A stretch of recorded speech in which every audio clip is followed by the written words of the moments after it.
जागतिक अन्न संकटाबाबत सर्वांचं लक्ष वेधण्यासाठी द हंगर प्रोजेक्ट याद्वारे 2011 साली जागतिक भूक दिवस साजरा करणं सुरू झालं। तेव्हापासून हा दिवस जागतिक स्तरावर महत्त्वाचा ठरला असून भूकमुक्त जग निर्माण करण्याच्या महत्त्वाला अधोरेखित करण्यासाठी कोट्यावधी व्यक्ती, संघटना, कंपन्या आणि सरकार एकत्र आलेत। जगाला भूकमुक्त करण्याच्या उद्देशानं 1977 साली द हंगर प्रोजेक्ट सुरू करण्यात आला। जगात 67 कोटी 30 लाख लोक अजूनही कुपोषित समजली जातात।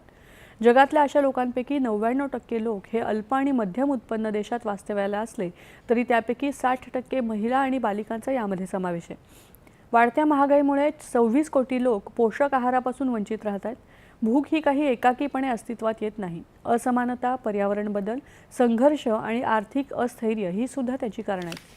मात्र त्यावर मात करून जगाला भूकमुक्त करण्याच्या उद्देशानं आजचा दिवस साजरा केला जातो।